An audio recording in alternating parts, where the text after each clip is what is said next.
Kaya naman, ito talaga ang kailangan natin. Ito ay napapanahon. Breaking news po tayo. Breaking news. Napapanahon po ito. Death penalty sa kasong plunder isinusulong ni Senator Bato. Kalalabas lang po. Mainit-init pa. Ayan. Ha, dito magkakaalaman. Okay? Ulitin ko, nilabas po yan ng News 5. So, hindi po tayo fake news dyan. Okay? Pero aalisin ko lang yung picture kasi ayan, may death na nakalagay. Alam mo naman si YouTube, medyo strict yan. So, alisin muna natin. Oo. Habang pinapaliwanag natin. Death penalty na papanahon. Kasi, alam mo, ito talaga ang matagal nang gustong mangyari ng mga Pilipino. Sigaw ng Pilipino yan. Yung puso nila. Gusto na nilang matapos itong problema sa Pilipinas. At hanggat buhay ang mga magnanakaw na yan, nanganganak yan. At itinutuloy ng mga anak yung pagnanakaw ng kanilang mga tatay. So hindi na matapos-tapos yung nakawan sa bansang Pilipinas. Do you agree with me? Pag ang tatay magnanakaw, chances are ang anak magnanakaw unless magbagong buhay. Unless, kasi ako naniniwala ako sa pagbabagong buhay. Unless may divine intervention. Pero kung wala, ito, tingnan yung mabuti ito. Ito ay pangkalahatan. Kung ano yung ugali ng tatay, chances are yung anak, ganun. Pag walang nag-intervene, especially pag walang divine intervention, nakukuha yan. Oh. Di ba? Tuloy-tuloy yan. Kaya, ito yung napapanon, hindi na matapos-tapos ito. Kahit ikulong mo yung mga kurakot na hindi matatapos yung problema nating kurakot sa Pilipinas. Dapat talaga magkaroon ng death penalty kaya matagal nang sinisigaw yan eh. Salute sa'yo, Bato de la Rosa, dahil talagang pinaglaban mo yan. Alam mo kung bakit? Takot. Kaya hindi pumasa-pasay ang batas na yan. Dahil yung gumagawa mismo ng batas, yung mambabatas mismo, kurakot. Yung gumagawa ng batas mismo, kurakot, magnanakaw. Kaya hindi matapos-tapos yan eh. Yung death penalty na yan sa plunder, yung pangungurakot, hindi matapos-tapos. Balik natin ha. Dahil dyan sa problemang yan, kaya lahat dyan takot. Ngayon, kaya saludo ko dito kay Bato. Dahil, alam nyo, magagawa mo lang yan pag malinis ka. Kung sa tingin mo talaga, ikaw ay hindi nangurakot. Ang problema dyan, may mga katulad ni Bato sa Senado at sa Congress din, may mga matitino din naman. Congress, sa mababang kapulungan, lower house. Meron din naman matitino. Ang problema, mas marami yung talagang mga mandarambong, yung mga magnanakaw. Kaya tuloy, hindi mapasa-pasa tong batas na to. Ngayon, ang sigaw ni Bato, tulungan natin siya. Ito yung post niya, babasahin ko. Hindi ata nailagay ito eh. Hindi ko na ipasa doon sa aking editor. Pero ito sinabi ni Bato. Humihingi siya ng tulong sa ating mga kababayan na tulungan nating maipasa itong batas na ito. Magkakaalaman dito. Itong una kong tanong, papayag kaya si BBM, si Saldico at si Tambaluslos sa batas na ito? Kasi dito malalaman mo na eh. Malalaman mo na agad. Pag hindi sila pumayag, parang drug test yan eh. Nagkakahamunan ng drug test, ayaw mo magpa-drug test, di anong iisipin ng tao? Addict ka. Totoo or hindi, chances are addict ka talaga. Anong kinakatakot mo? Di ba? Ngayon, ganito rin to. Anong ikakatakot mo? Papaikutan mo pa yung batas na yan. Puro excuses ka pa dyan. Ayaw mo lang ipasa. Ayaw mong pirmahan. Ayaw kang sumang-ayon. Baka may kamag-anak kang kurakot o magnanakaw or baka ikaw mismo magnanakaw. Di ba? Once and for all, tapusin na natin yung problema dito sa nakawan na yan. Yung mga kurakot na yan. Tapusin na natin. Maganda ito. Itulak po natin ito. Baka this time magkatotoo na kasi malakas po ngayon ang Duterte Black dito sa Senado. At baka mapasa. Hindi ko lang alam kung papayagan ito ni Bongbong Marcos o pipirmahan ito. Hindi natin alam. Pero magkakaalaman dyan. Kung sasang-ayon si Bongbong Marcos. Kung sasang-ayon si Tambaluslos. It's about time. Ubusin na natin yung mga magnanakaw sa Pilipinas. Huwag na nating hayaang manganak pa. Or kung yung anak nila, baka mahimasmasan. Kasi kung namatay yung tatay nila dahil sa pangungurakot, dahil sa death penalty, baka tumino. Ako lang, medyo nakukulangan lang ako dito sa pinasang batas ni Bato. Ang dapat talaga dito, tingnan nyo kung sang-ayon kayo dito sa karagdagan na ipapasa ko. Kung ako man ay si Senator Bato. Dapat dyan, hindi lang plunder, hindi lang yung mga magnanakaw, yung mga kurakot. Dapat pati adik. Kasi public official ka tapos adik ka. Doon pa lang alam mo na binababoy mo yung taong bayan eh. Anong karapatan mo manungkulan? Anong karapatan mo mag-lead sa taong bayan kung adik ka? Wala kang gagawin eh. Nakakita na kayo ng adik sa sugal? Chances are magnanakaw yan. Di ba? Tama or tamang-tama? Kasi na-adik eh. May nakita ako, napanood ako. 8 days, 9 days. Hindi umaalis ng kasino, walang ligo-ligo. Andun lang. Ubos ang pera ng kabuhayan ng pamilya. Magnanakaw pa. Ganyan din ang adik. Papatayan, gagahasayan kasi wala sa katinuan. At gagawa ng paraan yan para maituloy niya yung pang-aadik niya. Anong karapatan mo? Adik ka, tapos public official ka. Sa akin lang naman. Kayo, ilagay nyo dyan sa comment section kung kayo sang-ayon sa akin. Siguro, i-rehabilitate natin yung hindi pa habitual na mga gumamit lang. Pero public official ka, elected ka ng taong bayan, tumakbo ka, the fact na tumakbo ka, adik ka, dapat yung gawing illegal na yun. Diba? Sasabihin nila, hindi ka pwede magdagdag ng batas. Kaya nga isa batas natin na kung mapatunayang adik ka at public official, elected ka, dapat death penalty rin sa'yo nang hindi ka sa akin lang naman yun. Kung sa tingin ninyo malupit. Kasi para kung ikaw ay mayroong problema sa pera, kung ikaw ay sa tingin mo ay klepto, kung ikaw ay magnanakaw, diba? Yung nahuli sa grocery, anong ginagawa? Kinukulong. Ano lang ninakaw nun? Sesto. Di ba? Yung mga namitik dyan ng cellphone, bugbog sarado. Magkano lang yung cellphone? 10,000, 15,000, 20,000. Maswerte na kung iPhone yung nanakaw. 80,000. Magkano lang yun? Yung iba, bilyon. Tapos namamasyal sa ibang bansa. Tapos wala tayong gagawin. Hindi nabugbog. Yung namitik nga ng cellphone, binugbog nyo eh. Di ba? So, yun lang, medyo kakulangan. Pero salute ako sa ginawa ni Bato. But hopefully, madagdagan po. Madagdagan. But unti-unti. Simulan muna natin sa plunder. Since yan ang ipinasok, iniingi ko po ang suporta ninyo ng aking manunood. Suportahan nyo po ito sa inyong Facebook, sa inyong social media, sa inyong YouTube, sa inyong Twitter. Suportahan po natin ito. Kailangan, it's about time. Ang tagal ko nang nabuhay. Makaka-relate dito yung mga kaedad ko. Ang tagal nang wini-wish ng taong bayan yan. Yung death penalty para sa plunder. Hindi matuloy-tuloy. Bakit? Hindi nga na-approvean. So, baka pag sinigaw nating taong bayan, makinig sila. Okay? Next topic po tayo. Tingnan nyo po ito. Katulad nito. Ano mangyayari sa investigasyon? Saldi ko, nasa US na para mag-medical treatment. Wow! Ang galing ng timing, no? Ang timing mo, nantatapang ninyo maging kontraktor? Di ba? Isa daw to sa di umano yung listahan. Anong pangalan ng kanyang kontraktor? Yung kanyang construction company? Di ba? Isa siya dun eh. Tapos kayo mag-iimbestiga kayo. Tapos ayaw nyo ipatawag si Saldico. Yun, nakatakas na. May medical treatment pa daw. Wow, galing. Pag-uwi niyan dito, naka-wheelchair na rin yan. Pagdating sa korupsyon, ang tatakaw. Hindi lang po hindi to si Saldico ha. Pangkalahatan, huwag kang guilty. Kasi yung iba, guilty. Pag kami nagsasalita ka, kala mo sa kanila tumatama lahat eh. Ito sa mga kurakot. Pag nangungurakot kayong dalakas ninyo, pag nasilip na kayo ng taong bayan, bigla kayong nasa wheelchair, mga animal. Bigla kayong nagkakasakit.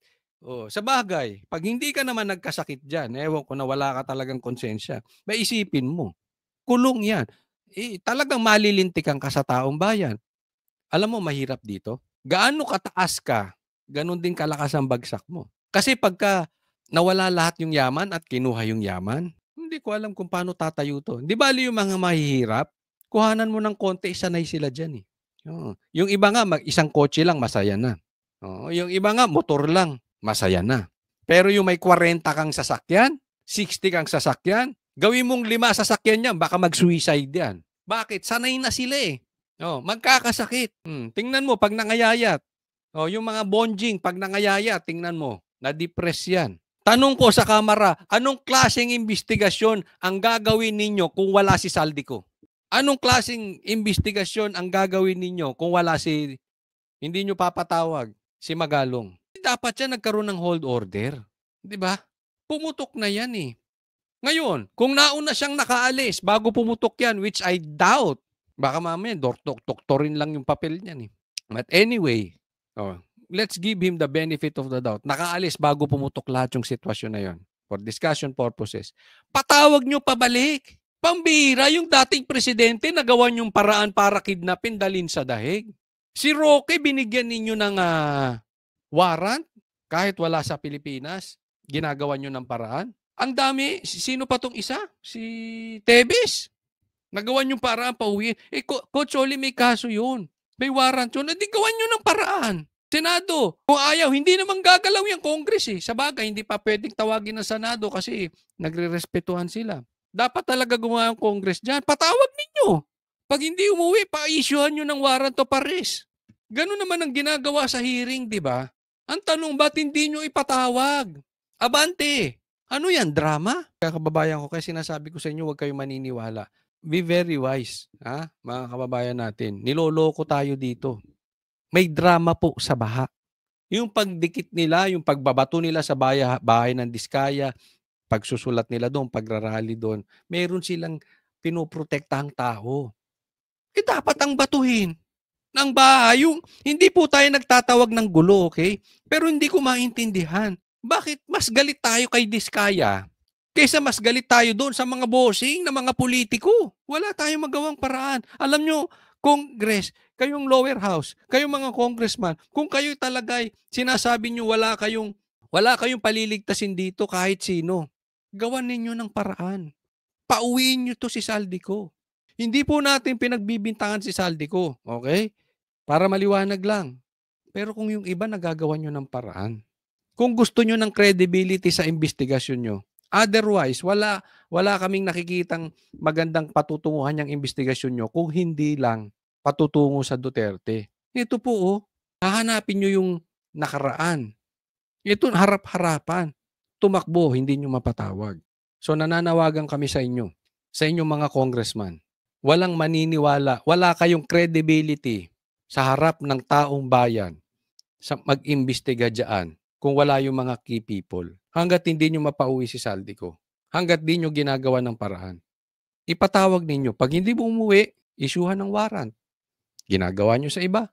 Gawin nyo rin sa kabaro ninyo. Kung hindi kayo kasabwat. Kung wala kayong tinatago. Kung hindi kayo mismo rin magnanakaw. Diba? Kaya magkakaalaman ngayon. Baon na po kayo. Malalim na po itong sugat na ito. Sa taong bayan, wag po tayong mapayag. This will be their next step. Kukuha sila ng fall guy. Kukuha sila ng maituturo. Taong bayan, maging listo po tayo dito. Huwag tayong papauto. Next topic po. Ito, pag-usapan natin to si Puno ng Gagalaiti na naman at tayo mga kasamaan niyang tagapagtanggol ni Tambaloslos. Di umano. Nawalan na ng buhok eh. Nakakatanggol siguro ito. Sige, pasok.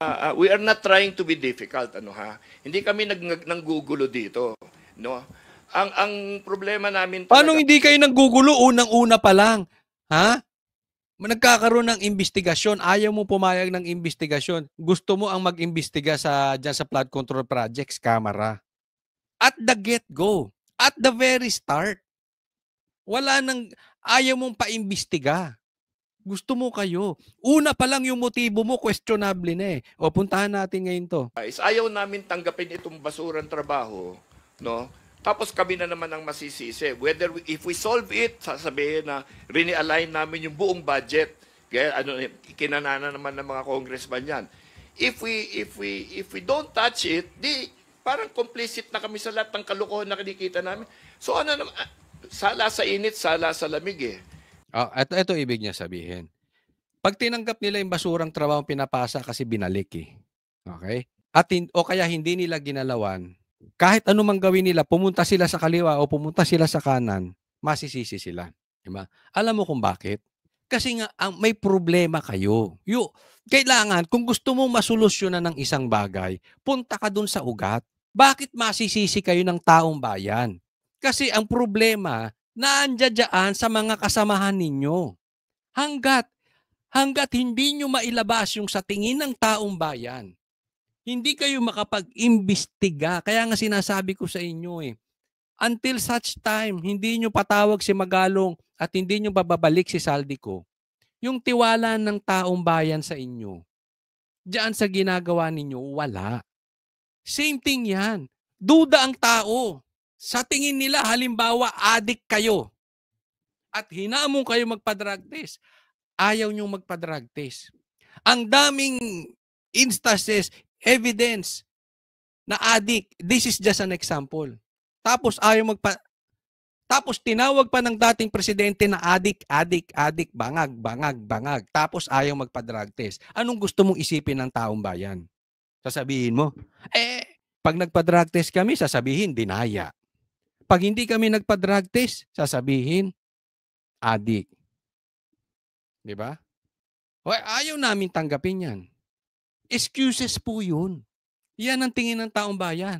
Pag hindi ka nagpa-drug test, excuses yun. Same thing dito. Pag hindi nyo ginalawan yan, excuses yan. Bakit? Ang problema kasi nandoon sa adik. Nagigets nyo po yung example ko? May problema kayo sa loob. And until solusyonan ninyo, imbestigahan nyo yung mga kasamahan ninyo, walang maniniwala sa ginagawa ninyo. Sabi nga tama yung sinabi ni Magalong unless independent body at yung mag-iimbestiga ay walang bahid ng korupsyon, the people will not believe. Kasi hindi credible yung ginagawang investigasyon. Di ba? Huwag po tayong defensive. Pakinggan muna natin. Since matatalino kayong sumagot di ba? Di tingnan nyo na rin. Ano ba talaga ang problema namin? Bakit ganyan ang sigaw ng taong bayan? Di ba? Kawawa naman ng mga members namin. At alam mo, kami lahat bumabalik kami sa district. Hindi kami senador na hindi kailangan bumalik sa kung man We keep going back to our district. Alam mo, pag pumupunta kami doon, lahat itong mga nakikita nila sa mga dyaryo, siyempre tinatanong sa amin. Alam mo, and we cannot keep, covering up for a poorly constructed budget. I mean, there's no way we're going to take the hit for that indefinitely. Ayan, sinasabi niya. Paano naman kami? Sinasabi niya kasi dito, parang yung mga senador, hindi naman babalik, walang distrito yan Kami, babalik kami sa distrito. Itong baho na umaalingasaw dito sa Congress, kami nag-a-absorb. Diba? Paano naman kami? Ang ibig niya sabihin, paano naman kaming matitino? Alam mo, puno, defensive ka. Yan ang sasabihin ko sa'yo. Defensive ka mang totoo or hindi ka talaga defensive, yan ang tingin ng taong bayan sa'yo.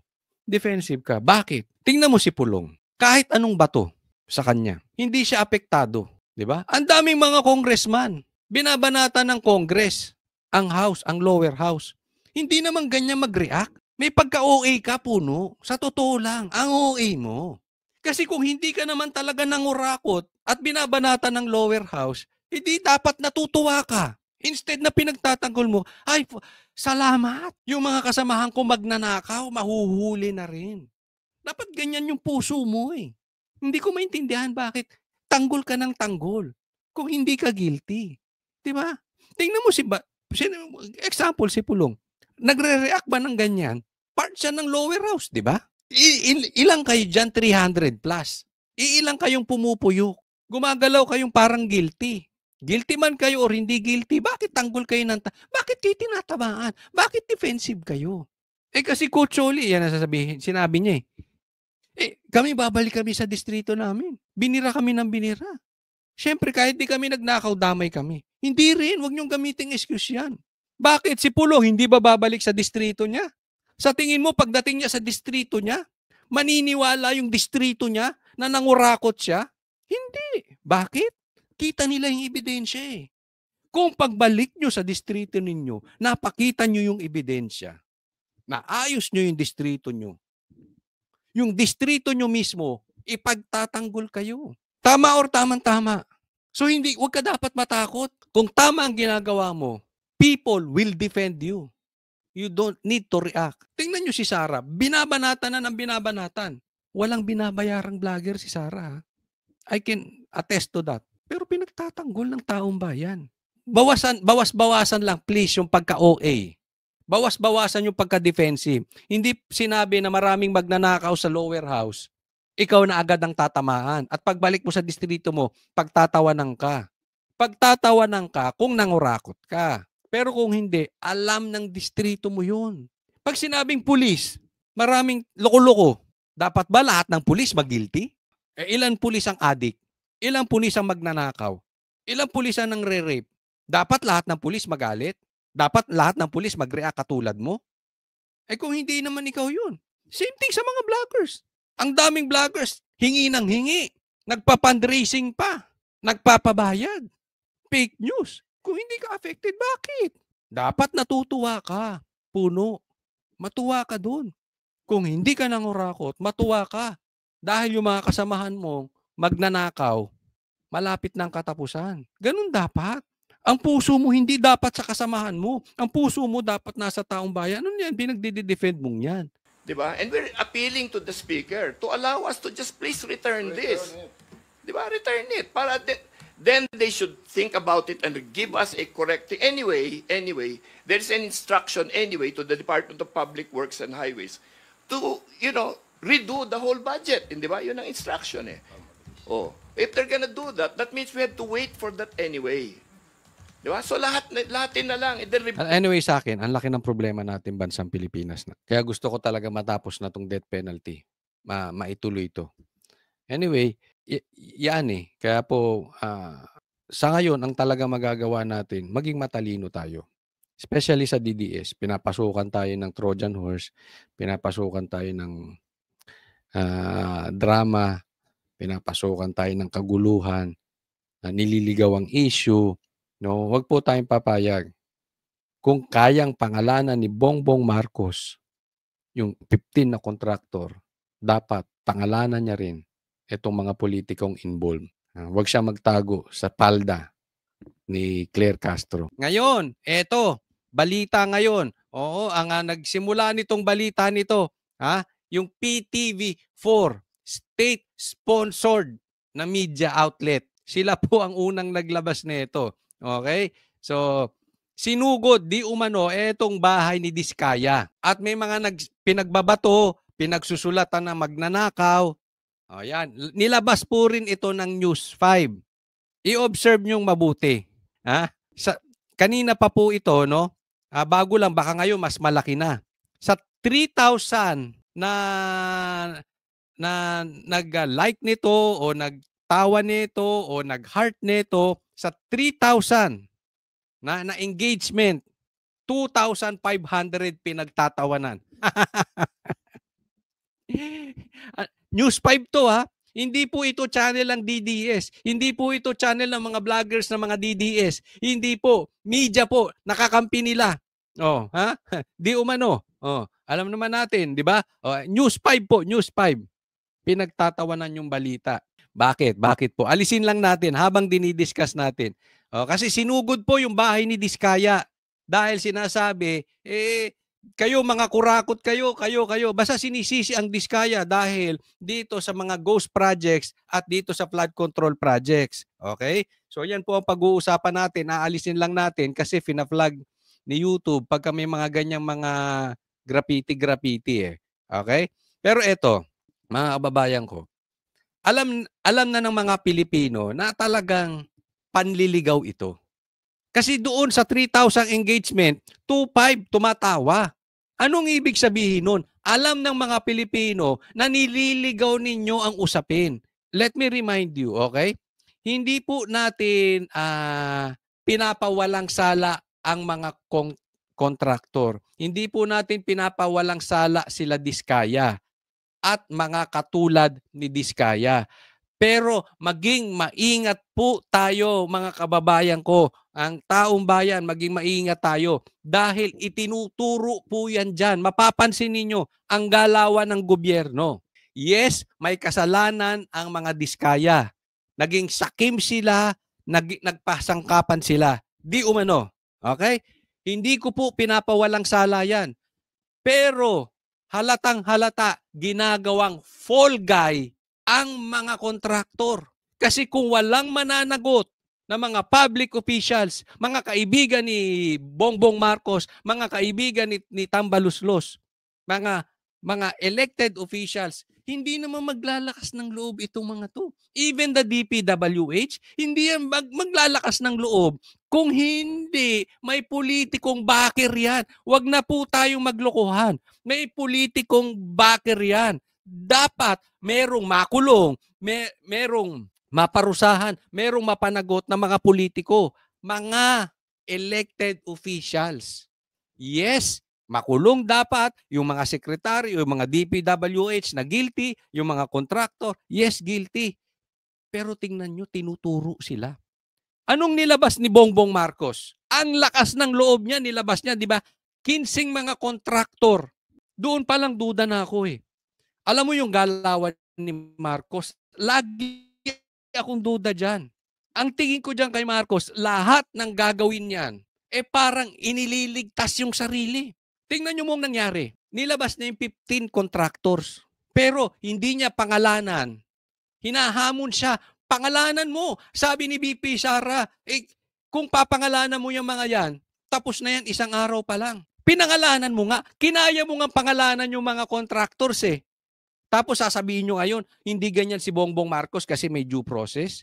Hindi. Ginagawa nyo fall guy yung mga contractor. Kasi kinaya nyo pangalanan yung mga contractor eh. Di dapat kayanin nyo rin pangalanan yung mga congressman. Tama or tamang-tama. Or kung hindi man congressman, sinong politiko? Takot ka?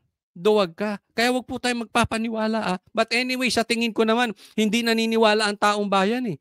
Isipin mo, News 5 pinagtawanan nila. Hindi yung News 5 mismo ha. Ibig ko sabihin, doon sa channel ng News 5, na alam naman natin, maraming manunood dyan, kakampi nila. And yet, puro tawa. So hindi naniniwala sa drama. This is all drama. Tingnan ninyo. Ako nagtatanong lang. Okay? Nagtatanong lang po. Wala tayong pinagbibintangan. Kasi yung mga ganyang gawain, kadalasan yan, galaw komunista. Tingnan ninyo. Kayo na humusga, hindi ako. Yung mga nagsusulat ba na ganyan, yung mga nambabato na yung ganyan, yung biglang rally tapos may biglang media, tapos PTV4 pa. Tingnan nyo, yung mga nag-participate. Komunista ba? Nagtatanong lang. Kayo na sumagot. Ilagay nyo dyan sa comment section. Yes, mga komunista yung mga nagrarally. Or no, hindi totoo yan, Coach Oli. Hindi komunista yung mga nagrarally. Pero observe nyo po. I-observe ninyo. Anong nangyayari sa ating bayan? Makakatakas. Yung mga congressman, yung mga politiko. Tapos meron, hindi po. Alam nyo, kahit lahat ng mga tarantado, hindi po mura yun, stupid lang ibig sabihin. Lahat po ng mga lokolokong kontraktor, ikulong ninyo. Wala tayong nasolusyonan. Alam nyo kung bakit? Yung problema sa pangungurakot, magtutuloy yan. Dahil yung mga magnanakaw na mga politiko, kukuha lang ng ibang kontraktor yan. Gagamit ng ibang pangalan. Ikulong ninyo. Parusahan ninyo. Managot ang mga politiko. Tapos ang problema natin sa korupsyon. Tapos ang problema natin sa flood control, ghost projects. Kaya wag po tayong papaligaw. Yes, hindi ko po pinagtatanggol ang DPWH. Hindi ko po pinagtatanggol ang Diskaya. Yes, managot sila. Pero maging mautak tayo doon sa panliligaw ng gobyerno. Wag tayong papayag dyan. Wag tayong papayag. Kaya hanggat hindi nila nilalabas si Saldico, kaya hindi nila pinapatawag si Magalong. Kaya ayaw nilang patawag si Saldico. Lahat ng yan, drama. Mag-iingat po tayo. Kasi itinutulad po ito Tandaan ninyo, itinutulad nila. Ang sabi, posibleng magaya sa Indonesia. Hindi po.